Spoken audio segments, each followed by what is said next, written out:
बोल सकुदेव भगवान की जय। योग योगेश महापुर रामलाल जी, योग मार्तंड मुल्केश भगवान, हम सभी के प्राणाधार सत्य स्वामी देवदयाल महाराज जी के चरणों में हम सभी का साष्टांग दंडवत प्रणाम स्वीकार हो। आइए प्रभु जी की कृपा करुणा आशीर्वाद से ये सत्संग आरंभ करते हैं। और आरंभ करने के पहले नाथ जी के चरणों में यही प्रार्थना करते हैं कि प्रभु सत्संग में जो भी ज्ञान देंगे आप जी ही अपनी कृपा से ज्ञान देंगे, क्योंकि सदगुरु भगवान ज्ञान के भंडार होते हैं, ज्ञान के महासागर होते हैं। गुरु ही अपनी कृपा करुणा आशीर्वाद से अज्ञानी रूपी शिष्य को ज्ञान देकर उसकी अज्ञानता का नाश करते हैं। तो आइए इस सत्संग में सदगुरु भगवान को प्रार्थना करते हैं कि हे प्रभु आप जी इस सत्संग में विराजमान हो और विराजमान होकर हमें ज्ञान का प्रकाश से हमारी आत्मा को, हमारे मन को, हमारी बुद्धि को प्रकाशित करे। हे प्रभु आप जी के चरणों में हमारा बारंबार प्रणाम धिकार हो। सदगुरुदेव भगवान की जय। कल महाराज जी की कृपा करुणा आशीर्वाद से हम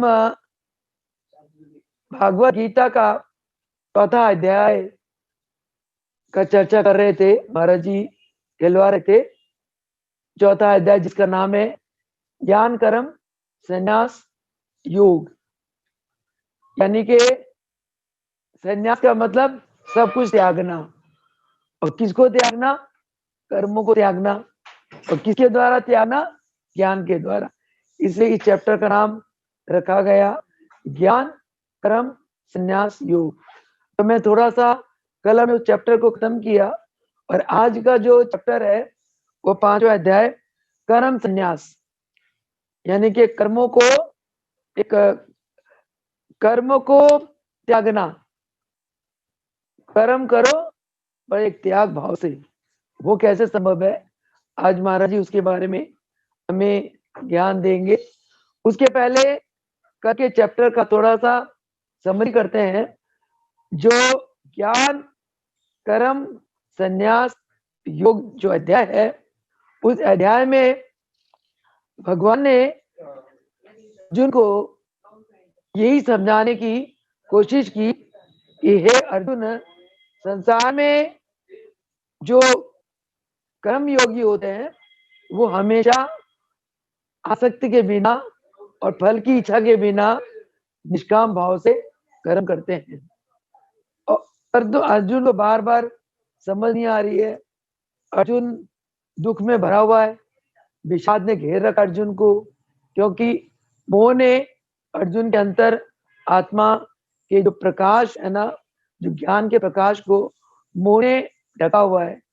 अर्जुन उस मोह से बाहर आ ही नहीं पा रहा, तो भगवान को बार बार अर्जुन को समझाना पड़ रहा है।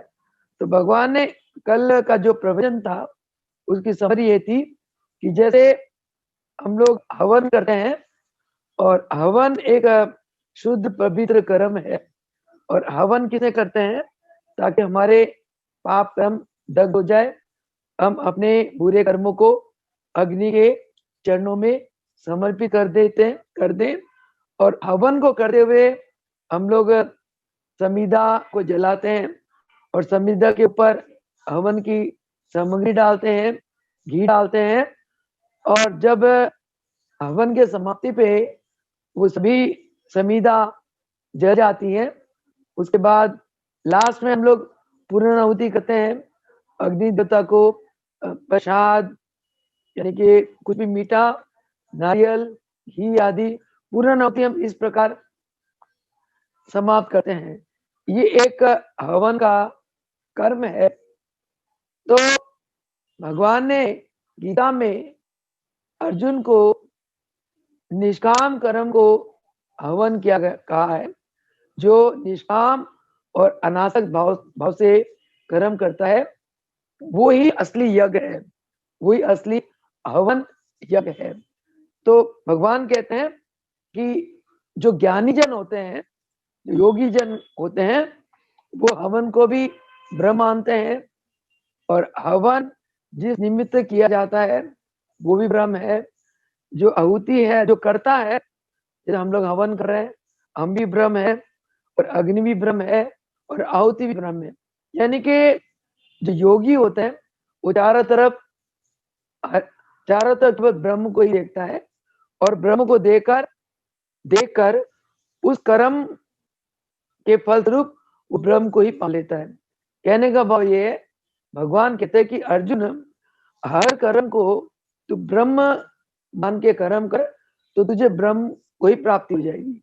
यानी कि तू ये मत मान कि मैं करता हूँ, या मैं युद्ध में लड़ाई करूंगा और मेरे जो परिवारजन वो मृत्यु को प्राप्त होंगे, ये बुरा कर्म है, मुझे धनुष बाण नहीं उठाना। यानी कि इस प्रकार के मोह वाले बातें मत कर, क्योंकि जब तू योगी बन, क्योंकि योगी के दृष्टि में चारों तरफ केवल ब्रह्म ही ब्रह्म है, तो इसलिए योगी हर पल कर्म करते हुए भी अकर्ता है। और यही कारण है कि योगी निष्काम कर्म करके ब्रह्म को पा लेता है। तो भगवान ने ये भी कहा कि योगी भी अनेक प्रकार के होते हैं। कई योगी यज्ञ करके देवी देवता को संतुष्ट करते हैं, और कई योगी संयम की अग्नि से अपने इंद्रियों को संयमित कर लेते हैं। कई योगी प्राण और अपान को मिलाकर प्राण का संयम करते हैं, और कई योगी आहार को सीमित करते हुए अपने मन को, प्राणों को सीमित कर लेते हैं। और कई योगी पंचभौतिक यज्ञ करते हैं, यानी कि प्राण अपान व्यान उदान समान वायु को मिलाकर ब्रह्म को पा लेते हैं। तो इस प्रकार अलग अलग योगी अलग अलग तरह के निष्काम कर्म करते हैं। तो परंतु भगवान, और कई लोग जो संसार के लोग हैं, वो लोग धन रूपी भी यज्ञ करते हैं, यानी कि कर्म करते हैं धन को प्राप्त करने के लिए। और कई लोग ज्ञान रूपी यज्ञ करते हैं, यानी कि ऐसी इतनी साधना करते हैं, साधना करके अंत का ज्ञान को पा लेते हैं। भगवान कहते हैं कि हे अर्जुन, ये जो कर्म रूपी यज्ञ है, इससे ज्ञान रूपी यज्ञ श्रेष्ठ है। जो क्योंकि कर्म का अंत ज्ञान में होता है। अगर कोई भी कर्म को ज्ञान के बिना किया जाए, वो कर्म जो है ना, वो कर्म का फल फिर करने वाले को भुगतना पड़ता है। यानी कि कर्म करने वाला उस कर्म के बंधन में, कर्म के फल के बंधन में बन जाता है।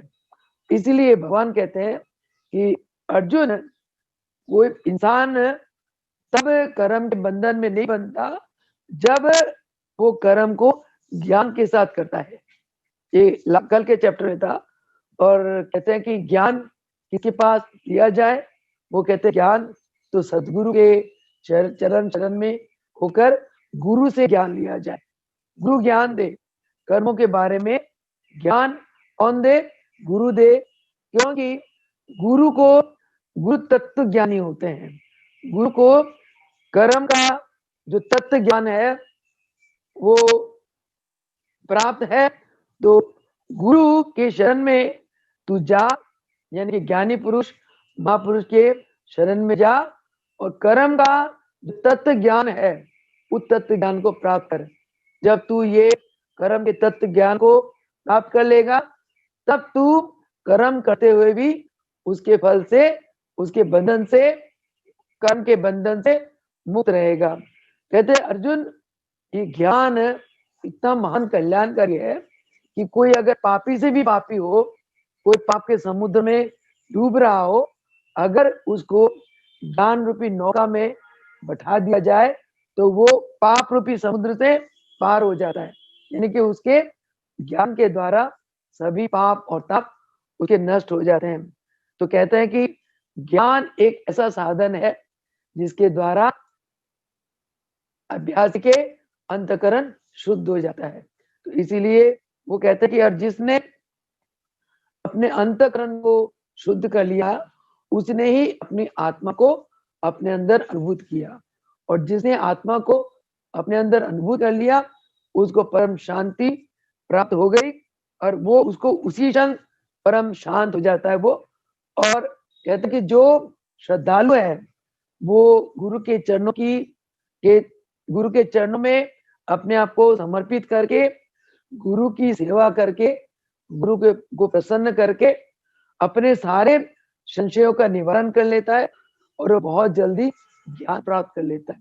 उसके विपरीत जो श्रद्धालु नहीं है, जो भ्रमित है, जो संशय युक्त है, वो गुरु से ज्ञान को प्राप्त नहीं कर पाता, और वो संशय में डूबा रहता है, और उसके द्वारा पाप कर्म ही होते रहते हैं, और वो बार बार पाप कर्म करते हुए उन कर्म के फलों में बन जाता है, और उन फलों को भुगतने के लिए बार बार जन्म लेता है, और बार बार मृत्यु को प्राप्त करता है। इसीलिए कहा कि अर्जुन, तू योग के द्वारा कर्मों का त्याग कर, यानी कि योग के द्वारा कर्मों के फल से मुक्त हो जा। दूसरे शब्दों में भगवान ने कहा, अर्जुन तू योग के द्वारा कर्मों का संन्यास कर।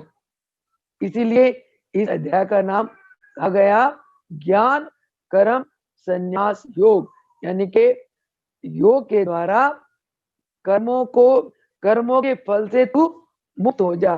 तो इसलिए, और उसके बाद तू अपने स्वरूप में इतना योग अभ्यास कर कि तू अपने स्वरूप में स्थित हो जाएगा ज्ञान के द्वारा, गुरु की कृपा से। तो गुरुदेव हमें साधना सिखाते हैं, हमें ज्ञान देते हैं। वो ज्ञान का एक ही तात्पर्य है कि गुरुदेव की बताए ज्ञान को हम अपने जीवन में अपनाएं और साधना करें, और साधना करके हम योग की एक अच्छी अवस्था को प्राप्त करें। योग की अच्छी अवस्था को प्राप्त करके हम पेंटर को दिया, योग की अच्छी अवस्था को प्राप्त करके हम आत्म स्थिति को प्राप्त करें, यानी कि अपने स्वरूप में हम स्थिर हो जाए। कहते हैं अर्जुन, जब हम योग करके अपने स्वरूप में स्थिर हो जाएंगे, तब हमें कोई कर्म बांध नहीं सकेगा। नहीं तो महाराज जी हमें फरमाते थे कि बेटा, पिछले जन्मों का कर्मों का इतना चिट्ठा है, तुम सभी के साथ जुड़ा हुआ है, और उन कर्मों के फल हम इस जन्म में भुगतते हैं। और इस जन्म में अगर और कर्म करते चले जाओगे तो तुम्हारे कर्म के जो संस्कार है वो बढ़ते चले जाएंगे, और तुम बार बार 84 की गेड़ में ही फंसे रहोगे। यानी कि बार बार जन्म और बार बार मरण लेने के जो चक्र है, 84 का चक्र है, इससे बाहर निकलना तुम्हारे लिए बहुत मुश्किल होगा। क्योंकि माता के गर्भ में आत्मा को बहुत कष्ट मिलता है, और माता के गर्भ से बाहर आकर ही जीव देखो जन्मों के कर्म संसारों को भुगतने के लिए कभी दुखी रहता है, कभी सुखी रहता है, कभी परिवार में परेशानी, कभी शरीर में कष्ट है, कभी जीवन में उतार चढ़ाव हो जाता है। यानी कि कर्म जो है ना, जीव को नाच नचाए रखते हैं। और इसलिए भगवान कहते हैं कि इन कर्मों के फल से मुक्त होने के लिए अर्जुन, तू ज्ञान का सहारा ले, और ज्ञान का सहारा लेकर कर्म के फल से मुक्त हो जा और अपने आप में स्थित हो जा। और अगर तेरे अंदर कोई, किसी जीव के अंदर कोई संशय उत्पन्न हो जाता है, यानी कि अज्ञानता उसे घेर लेती है, तो कहते हैं ज्ञान के तलवार से उस अज्ञानता का अर्जुन नष्ट कर दे। और अब तू अपने ज्ञान को प्राप्त करके, ज्ञान की साधना के द्वारा, योग के द्वारा ज्ञान को प्राप्त करके अज्ञानता, संशय और भ्रम को नष्ट कर दे, और तू उठ समता योग कर।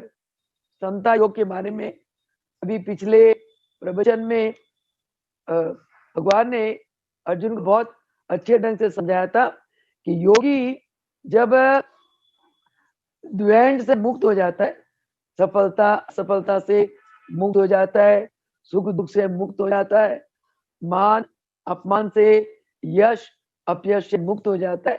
तो उस समय जो योगी का जो अवस्था होती है, उस योगी के उस योग की अवस्था को समता योग कहते हैं। तो अर्जुन को भगवान कहते हैं, अर्जुन तू समता योग कर, युद्ध में तुझे सफलता मिले या असफलता मिले तो उसकी परवाह मत कर, तो योग कर, समता योग कर।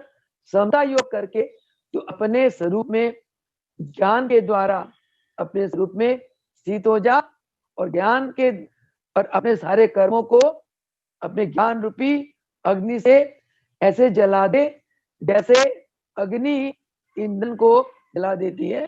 हम हवन करते हैं, हवन में समिधा में अग्नि लगाते हैं, और समिधा अग्नि क्या करती है, समिधा को जलाकर भस्म कर देती है।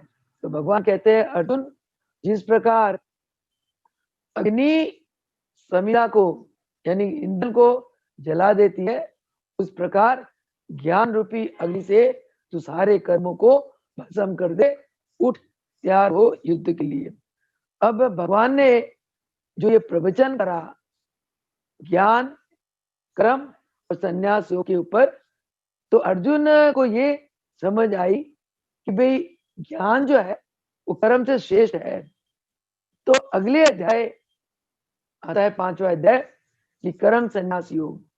अर्जुन पूछता है, हे प्रभु, आपने हमें जो प्रवचन दिया, इस प्रवचन से मुझे ये समझ आती है कि कर्म से ज्ञान उच्च है, क्योंकि आपने अभी फरमाया कि कर्म जो है ना वो ज्ञान में ही समाप्त हो जाता है, और ज्ञान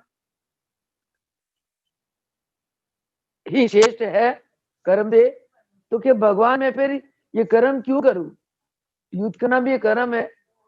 और मैं तो बहुत भ्रमित हो गया दोबारा, यानी कि अर्जुन को बार बार संशय आता है, और ऐसे करते करते अर्जुन को समझाते समझाते भगवान ने भगवत गीता में 18 अध्याय लिख डाली।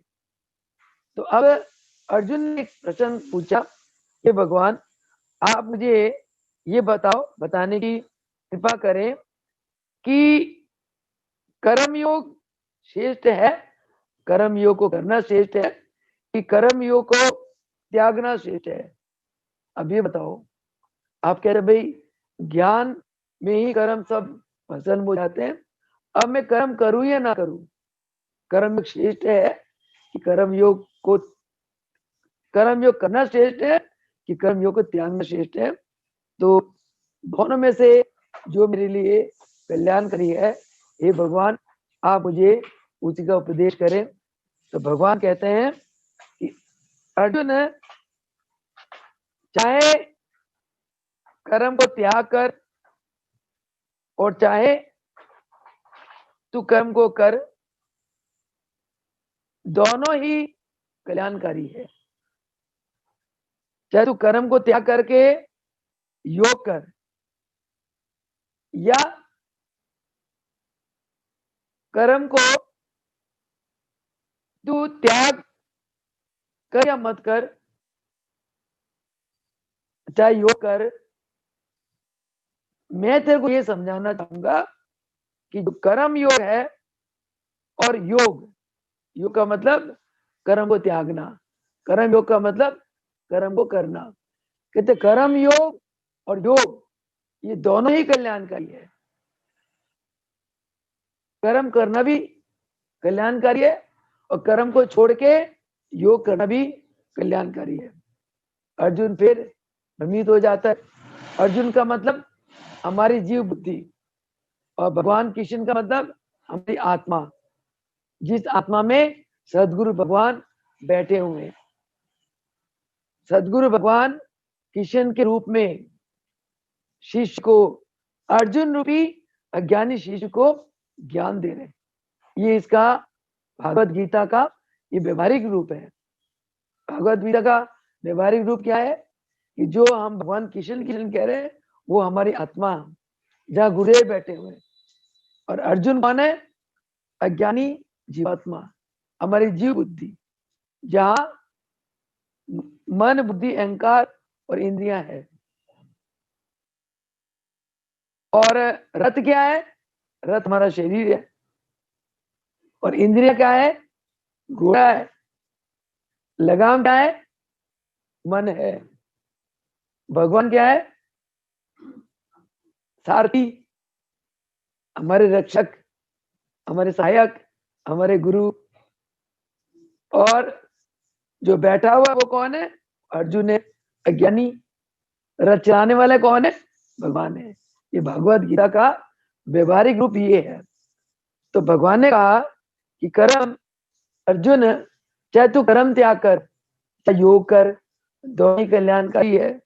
कहते कर्म को इस प्रकार कर कि जिसमें न राग हो न द्वेष हो। राग द्वेष रहित कर्म कर। जैसे महाराज जी फरमाते थे कि तुम लोग जो दरबार में, गुरु दरबार में सेवा करते हो, में भी तुम्हारे अंदर राग द्वेष नहीं होना चाहिए कि ये वो ये सेवा कराए, मैं भी कर लूं, इस सेवा में ये क्यों बढ़ गया आगे, मैं भी आगे बढ़ू, इसने ये गलती कर दी, ये ऐसे करना चाहिए था। ये यानी कि हमारे मन में सेवा रूपी कर्म में भी अगर राग द्वेष है तो भगवान कहते हैं वो सेवा नहीं है। सेवा वो सेवा है जिस सेवा में न कोई राग है न कोई द्वेष है। और मैंने एक दिन पूछा, मैं कहा महाराज जी हम लोगों को सेवा का बड़ा नशा आता है, बड़ी आसक्ति है सेवा के लिए, बड़ा अच्छा लगता है। तो भगवान कहते हैं, महाराज जी कहते हैं, फरमाते हैं कि सुनिए, जब ये आसक्ति के साथ सेवा करेगी ना कि मैं खाना बना लूं, इस सेवा के लिए मुझे आसक्ति है, मैं झाड़ू ना लगाऊं उसके लिए मुझे आसक्ति नहीं है, मैं लंगर बना लूं उसके लिए आसक्ति है। कहते आसक्ति के साथ जो सेवा है उस सेवा में भी तू तेरा कर्म फल बन जाएगा, वो सेवा से भी तू कर्म बंधन में बन जाएगी। तो मैंने पूछा महाराज जी फिर सेवा किस भाव से किया जाए कि कर्म बंधन में ना फंसे?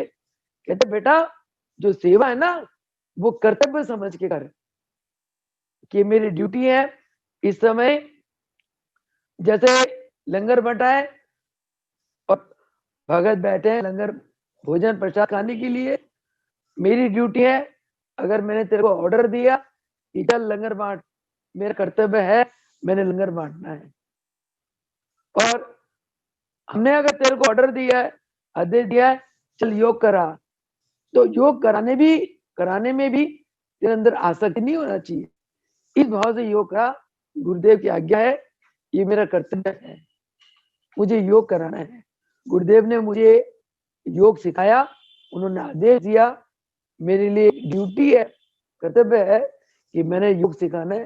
कहते कर्म गुरु के चरणों में कर्म को भी अनासक्त भावना से, राग द्वेष से रहित होकर ड्यूटी समझ के, कर्तव्य समझ के कर्म करो, फिर आप कर्म बंधन में नहीं फंसोगे। जैसे आप लोग घर परिवार में हो, अपनी जो देवियां हैं अपने पतियों की सेवा करनी है, सास ससुर की करनी है, बच्चों की करनी है, उस सेवा में भी आपके अंदर आसक्ति नहीं होना चाहिए, राग द्वेष नहीं होना चाहिए कि मैं बच्चों के लिए ज्यादा कर लूं, सास ससुर के लिए कम कर लूं, ननद देवर के लिए कम करूं, अपने बेटे के लिए ज्यादा कर लूं। ये भावना भगवत गीता के एक एक जो ज्ञान है वो हमारे मानव जन्म के व्यवहारिक जीवन के लिए बहुत ही उपयोगी है।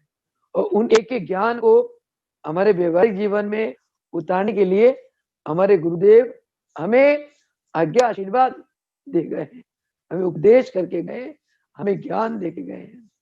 तो अब भगवान कहते हैं अर्जुन को कि अर्जुन जो योगी राग द्वेष के बिना कर्म करता है, समझना वो योगी सन्यासी है। उसके कर्म को कर्म संन्यास कहते हैं। कर्म करो एक सन्यासी की तरह राग द्वेष से मुक्त होकर, और ना उस कर्म को करते हुए वो उसकी अच्छाई को देखे ना बुराई को देखे। गुरुदेव ने एक आज्ञा दी है, एक कर्म करना है, कर डालो, भगवान बैठे हैं फल देने के लिए। तो हमें द्वंद से मुक्त होकर कर्म करना है, तब उस कर्म को कर्म संन्यास कहा जाता है, जो 5वें अध्याय का मूल आधार है। कर्म संन्यास, कर्म करो। आगे भगवान कहते हैं कि जो कर्म योग और ज्ञान योग को अलग अलग समझता है वो महामूर्ख है। बहुत से लोग कहते हैं कि कर्म योग से ज्ञान योग ज्यादा ऊंचा है। बहुत से मिशन है ऐसे, वो कहते हैं कर्म योग मत करो, केवल ज्ञान योग में रहो, तुम्हारा बेड़ा पार हो जाएगा। भगवान कहते नहीं, ऐसे लोग मूर्ख है, अज्ञानी है कि कर्म योग और ज्ञान योग दोनों का एक ही फल है, प्रभु प्राप्ति। ज्ञान योग के द्वारा भी भगवान मिलते हैं, उसी प्रकार कर्म योग के द्वारा भी भगवान मिल सकते हैं। तो अर्जुन ने पूछा कि वो कौन सा कर्म योग है जिसके द्वारा भगवान मिलते हैं। वो कहते हैं वो कर्म योग निष्काम कर्म योग, जो योगी निष्काम भावना से संसार के कोई भगत, कोई मनुष्य, कोई मानव, कोई कर्म निष्काम भावना से करता है तो वो भी भगवान को पा लेता है। और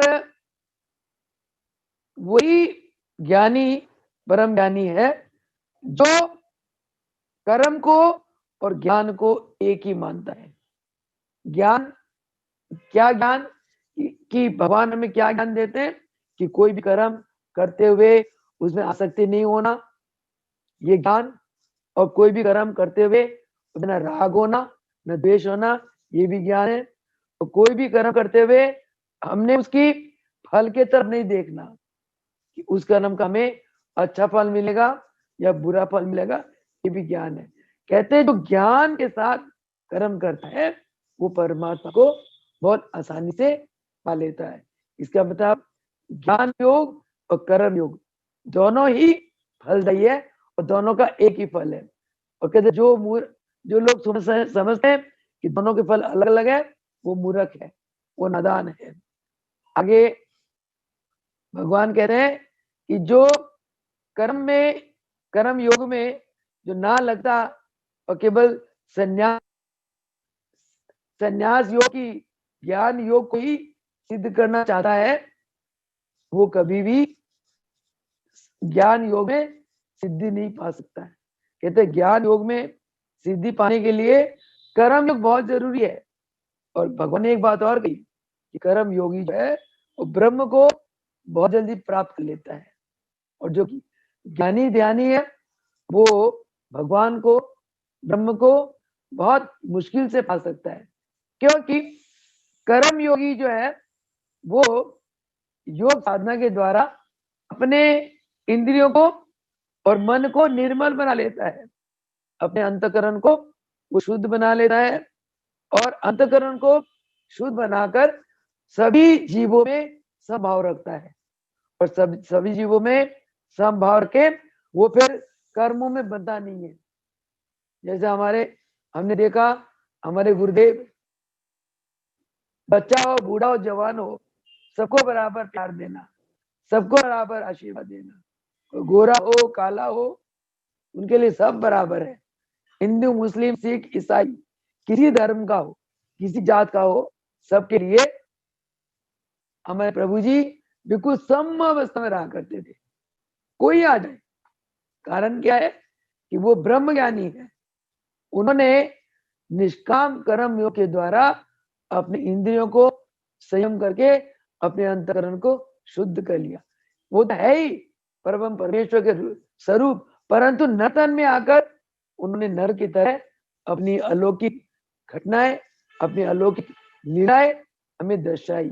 ये उन लीलाओं में से है कि तुम भी मनुष्य देह में हो, मैं भी मनुष्य देह में हूं, तुम्हारे मेरे में एक ही फर्क है कि तुम योगी नहीं हो और मैं योगी हूं। और मैंने इस नचोला में तुम्हें दिखा दिया कि मेरे तरह योग साधना करके तुम भी योगी बन सकते हो। महाराज जी ने अथक योग साधना करी, 24 घंटा महाराज जी का अंदर योग क्रिया चलती रहती थी। और महाराज जी ने अपने नरचोले में गुरुदेव का आशीर्वाद लेकर योग साधना करके अपना ऋतम्र प्रज्ञा बुद्धि जागृत कर ली। और जिस बुद्धि से महाराज जी को सारा संसार का ज्ञान हो जाता था। हमारे मन में क्या है, हमारे अंतकरण में क्या है, महाराज जी सब जान जाते थे, उनसे कोई बात छुपी नहीं रहती। अभी कहते हैं कि गुरु हवा की तरह शिष्य के अंदर प्रवेश कर जाते हैं। गुरु उस सूक्ष्म शक्ति के मालिक होते हैं जो सर्वव्यापी है, कि गुरु स्वयं परम परमेश्वर में अभेद होते हैं, तो अपने शिष्य को भी वो उस अवस्था में अभेद कर देते हैं। तो कहते हैं कि कर्म योगी जो है, कर्म योगी को तत्व ज्ञान हो जाता है और वो तत्व ज्ञान के कारण, तत्व ज्ञान आत्म ज्ञान हो जाता है और वो आत्म अवस्था में स्थित हो जाता है। आत्म अवस्था में स्थित होकर वो देखता है कि मैं तो कर्म कर ही नहीं रहा, इंद्रियां कर रही है कर्म, ना मैं देख रहा हूँ, न सुन रहा हूँ, न स्पर्श कर रहा हूँ, न खा रहा हूँ, न सूंघ रहा हूँ, ना कुछ बोल रहा हूँ। महाराज जी ने मुझे फरमाया था, कहते सुनिए योगी पता कौन होते हैं? मैं कहा महाराज जी, कहते योगी जो है ना, वो देखते हुए भी नहीं देखते, सुनते हुए भी नहीं सुनते, बोलते हुए भी नहीं बोलते, खाते भी नहीं खाते और चलते भी नहीं चलते।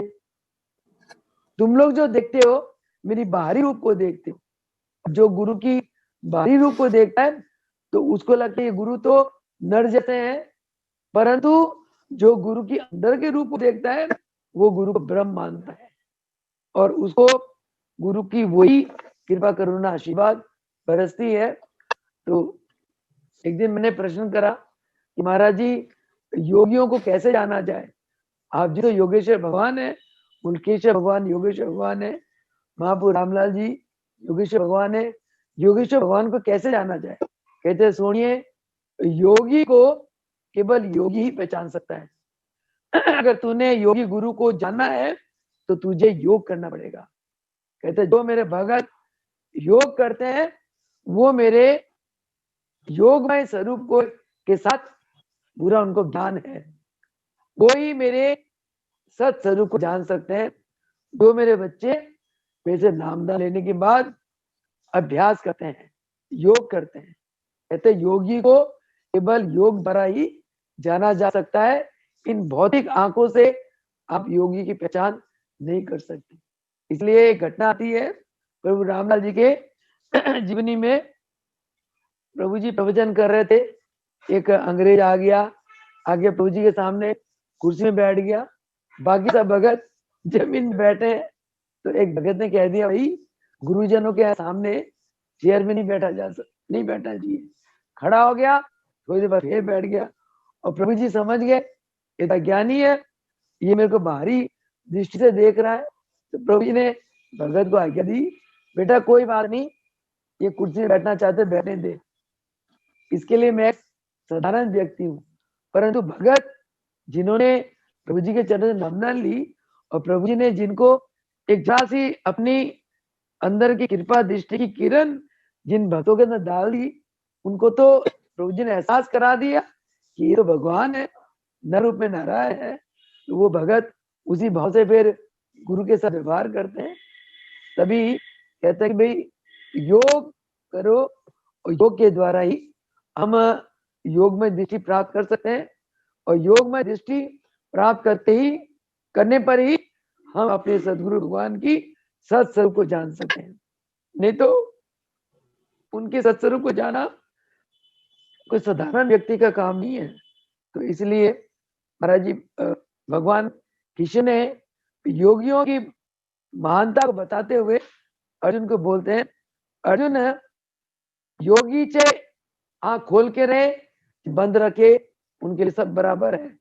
जब श्वास लेते हैं चाहे सपन में ले या सोए ले उनके लिए सब बराबर है। क्योंकि योगी ये समझते हैं कि जो कर्म हो रहा है उनके द्वारा, वो कर्म वो नहीं कर रहे हैं, उनकी इंद्रिया कर रही है और जिस इंद्रिया का जो विषय है वो इंद्रिया उसी विषय से संबंधित कर्म कर रही है।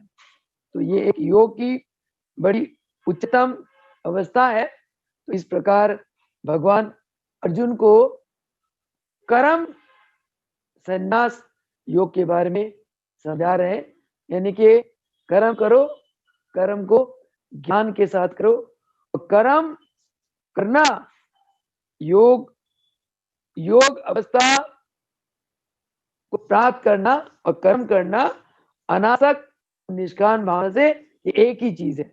अगर आप निष्काम भावना से कर्म करते हो, ये युक्ता है।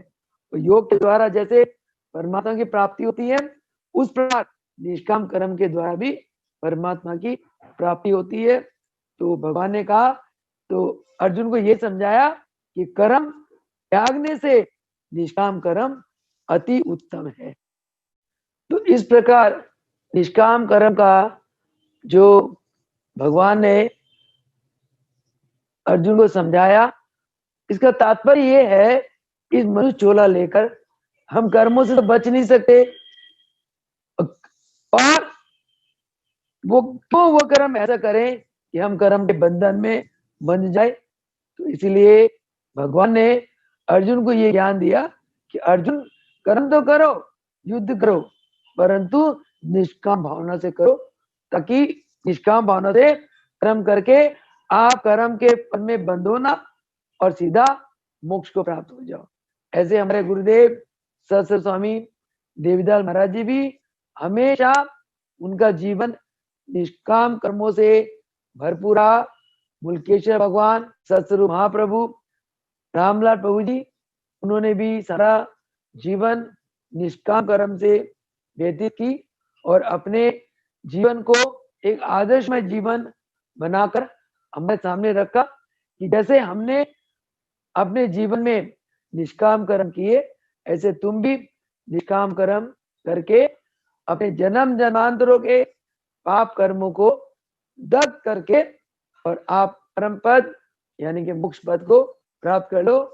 और निष्काम कर्म तभी हो सकता है जब हमारा अंतःकरण शुद्ध हो। अगर कोई भी कर्म करते हुए हमारे अंदर जरा सा राग द्वेष आ जाए, अहंकार जाग जाए, तो वो कर्म का फल सब नष्ट हो जाता है। वो फिर निष्काम कर्म नहीं होता, फिर उल्टा हम कर्मों के बंधन में, कर्मों के बेड़ी में और भी ज्यादा बन जाते हैं। तो इसीलिए सदगुरु देव जी के चरण शरण होना, उनकी चरणों की आज्ञा पालन करना, और उन्होंने जो हमें एक योग विज्ञान के द्वारा, योग विद्या के द्वारा दुखियों की सेवा करने की एक जो महान कार्य हमें सौंप गए हैं, तो हमें निष्काम निस्वार्थ भावना से प्रभु जी की बताए हुए उस योग विद्या का प्रचार प्रसार करना है, यानी कि योग के द्वारा अधिक से अधिक दुखियों की सेवा करके उन्हें सुख पहुंचाना है। वही बात रामचरितमानस की बात बार बार याद आती है, परहित बसे जिनके मन माही तीनों दात कछु दुर्लभ नहीं। इसका मतलब परमात्मा की प्राप्ति के लिए परहित का जो कार्य है, और वो निष्काम और निस्वार्थ भावना से वो कार्य अति उत्तम कार्य है। इतने कहते हुए अपनी वाणी को विराम दूंगी।